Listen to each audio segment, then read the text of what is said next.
হ্যাঁ ভাই। হ্যাঁ আমি বাইরে যাচ্ছি, হ্যাঁ তুইও চলে আয় এখানে। হ্যাঁ ঠিক আছে। মা, হ্যাঁ, ওই বাথরুমের ভাঙা পাইপটা ঠিক করতে একটা লোক আসবে, পয়সা ওপরে টেবিলে রাখা আছে, ওকে দিয়ে ঠিক দিও, ঠিক আছে। আছে? শোন, কোথায় হ্যাঁ। যাচ্ছিস? বল না। কেন? জংশন পর্যন্ত যাচ্ছি কর্তব দেখাতে। আমিও যাব। আরে 100খানা কাজ আছে আমার। কিছুদিন পর আমি কখনো কখনোই আসবো না। ইমোশনাল থাকে। প্লিজ না, আমাকে নিয়ে চল, পরে আমার ঘুরতে সময় পাবো না। প্লিজ দাদা, প্লিজ না। এই মেয়েটা না। ঠিক আছে, আমি নিয়ে যাচ্ছি, কিন্তু একবার ভালোবেসে দাদা বল।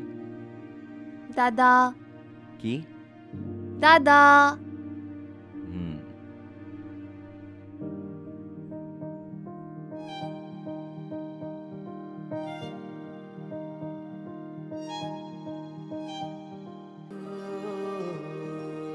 শোন, তোর মনে আছে বাবা যখন মারা গেছিলেন, মা কত কাঁদতো এই ভেবে যে আমাদের ফ্যামিলির কি হবে, আমার বাচ্চার কি হবে। কিন্তু আমি কোনোদিন কাঁদিনি। জানিস কেন? কেন কি আমার কাছে তুই আছিস, আর আমার বিশ্বাস ছিল তুই সব সামলে নিবি। তুই জানিস হস্টেলে আমি অনেক রাত্রিরে একা কেঁদেছি, তোকে মনে করে, তোর স্মাইল মনে করে। আমার আর একটা ইচ্ছা আছে। হুম, বলো। আমার স্টেটাস লুকিয়ে ওই যে স্টুপিড ছেলেটা আছে না, রাহুল, ওকে আমি টিজ করতে চাই। চলি। শিওর? যাওয়া হ্যাঁ। যাক। চলো তাহলে।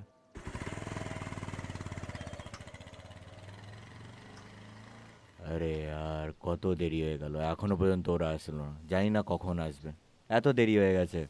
আরে দাঁড়া না, চলে আসবে। আরে রাহুল। আরে কোথায় যাচ্ছিস তুই? বেশ এইখানেই। আমি বেশ এদের সাথে বসে আছি।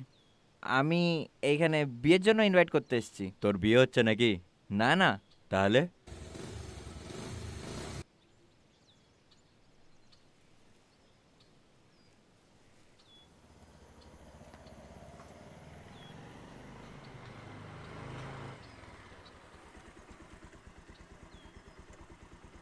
আর রাহুল, ঠিক আছো না? হ্যাঁ।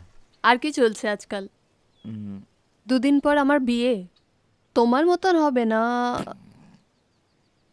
আমার বর আমেরিকার থেকে আসছে, বুঝলে নাকি?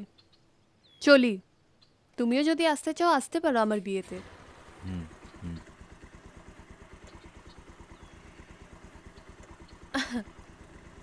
বাই। নিজের খেয়াল রাখ।